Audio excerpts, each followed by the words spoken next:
Let me take you back to the year 2000. Autocar India was in its very first year, and in the June issue, this car, the Mahindra Bolero, was on the cover alongside the Toyota Qualis and the Tata Sumo. Now, obviously, those two cars are long gone, but even now in 2026, you can walk into a Mahindra showroom and drive away with a brand new Mahindra Bolero. So, what's it like in 2026? Should you buy one? Let's find out.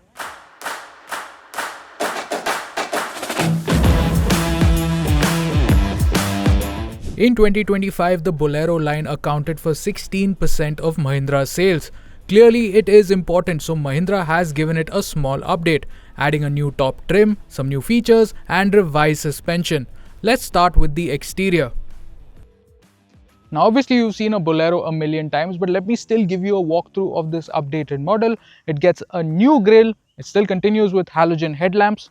The bumper, it is metal, and it has some inbuilt fog lamps.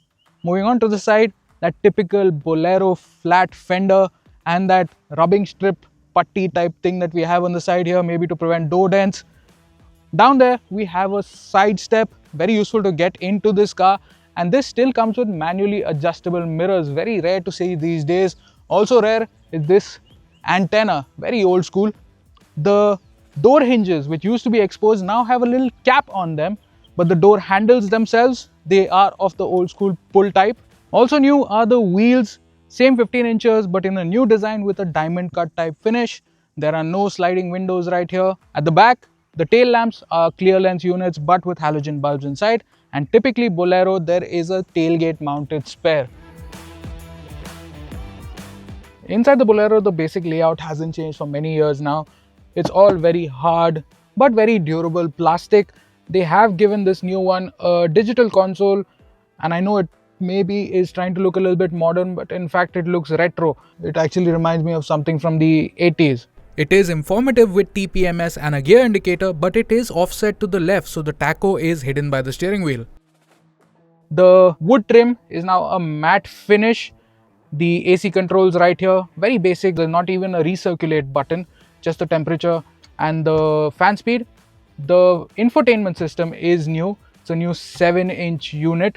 It gets Bluetooth, but it doesn't have Android Auto or Apple CarPlay.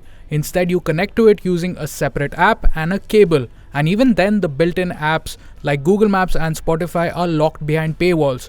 To get around this, you can mirror your phone screen to it, but it must stay unlocked and kept in landscape mode to be remotely legible.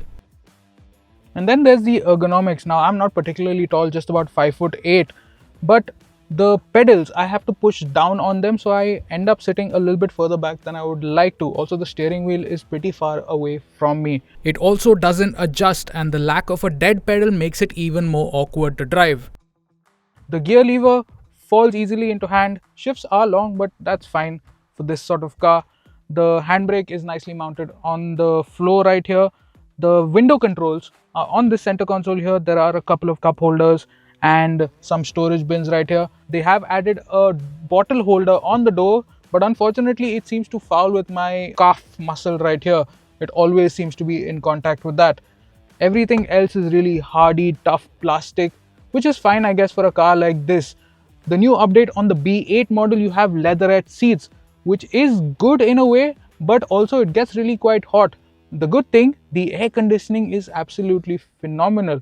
It seems to cool the cabin down quite quickly, which is great because there are only these AC vents up front. There are no AC vents for the behind part of the car. The Bolero has most of the basics like power windows, central locking and a rear wash wipe, but no real frills, which is fine for its use case.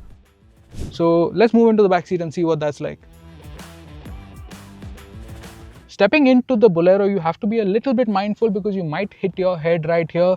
The side step is very useful, but there is no grab rail as such to hoist yourself into the car. And once you're back here, it's actually not bad. The seat had to be moved up. It is not in my driving position because if it was, it would have been just a little too tight here. There is plenty of headroom, as you can see. Legroom is a little bit tight, especially if someone tall is sitting in the front seat. The back seat itself is quite comfy. It's actually comfier than the seats up front. You sit a little bit higher than the seats up front, so you get a nice view out. The seat is good, cushioning is good, you have headrests and thigh support is decent. However, safety itself is not great because the seat belts, they are not the retractable kind. The belts here need to be manually unwound and tightened like you would on an aeroplane, but it's a lot more cumbersome. Combine this with a constant seatbelt reminder buzzer, and most owners will simply not use them and keep the belts buckled in at all times, which is very unsafe. Safety overall needs improvement. It gets 2 airbags and ABS as standard, but ESP and retractable second row seatbelts would help. And back here at the jump seats, typically they can be folded up against the sides with a velcro strap holding it in place. This is how you undo them, and that's your jump seat. Getting into it, there is a side step here to get into it and a grab handle here to get inside.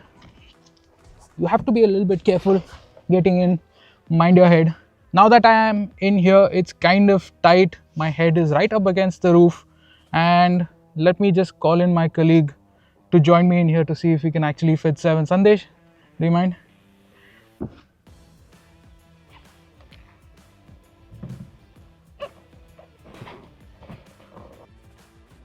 Alright, so if we knew each other really well, maybe we could spend some amount of time here, but honestly it's not all that comfortable. But more importantly, it is not safe because there are no seat belts on this jump seat, so I would rather just leave them folded and use this as a cargo space. So not much has changed inside or out, but let's see what the Bolero is like to drive.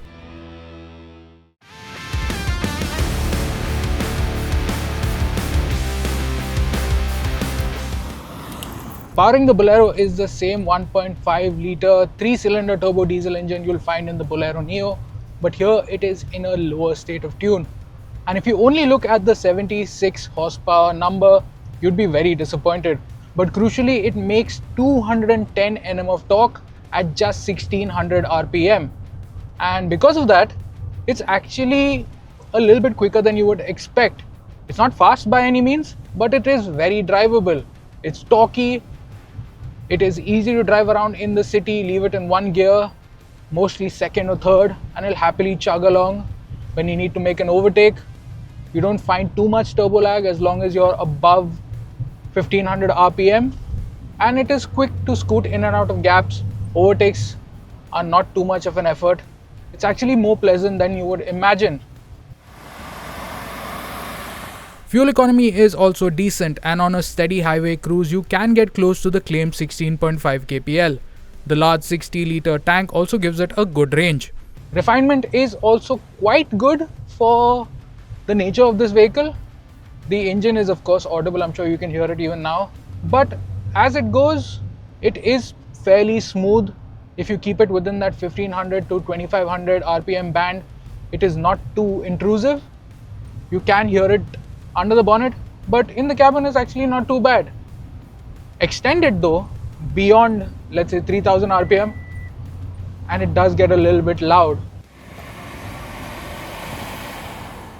Gearing actually is a little bit short, so at about 110 it does get very loud. It's not something you'd want to cruise the expressways on. This issue is further compounded by the significant wind noise from this boxy body.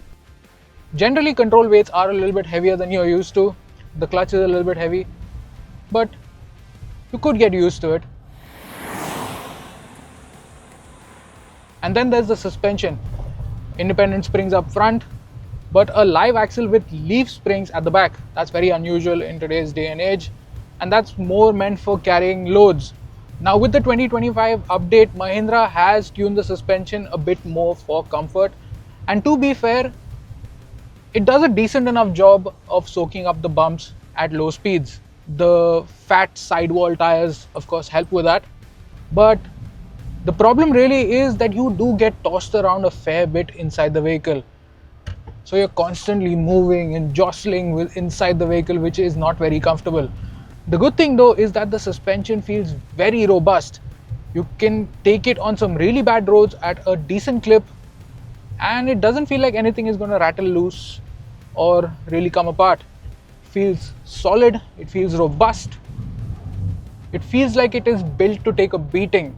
But the downside of that robustness of course is that it does feel fairly crude. The suspension does transmit pretty much everything that it feels through to the cabin. A lot of that shock does come through the steering wheel, which can get a little bit uncomfortable for your hands. It's not going to be the perfect daily driver in our urban conditions. As you can even tell in the camera, the car does move about a fair bit. And at higher speeds, if you're thinking about cornering, don't. Mahindra has revised the anti-roll bar and stability is possible, but you wouldn't want to push it too hard through the bends. You will feel a lot of body roll. There's not a lot of feedback coming through the wheel. You have to drive accordingly. You have to reduce your pace to suit the vibe of this vehicle. So this really isn't a everyday urban vehicle, but in certain parts of India, this is what you need. Prices for the Bolero start at Rs 8 lakh and go up to Rs 9.91 lakh for the new B8 trim. For that price, you can pick from any number of hatchbacks, entry-level compact SUVs, and even some monocoque 7-seaters, all of which will be easier to live with. But none of them offer the rugged utility of the Bolero. It does have its merits for rural use. For urban use though, it is worth stepping up to at least the Bolero Neo.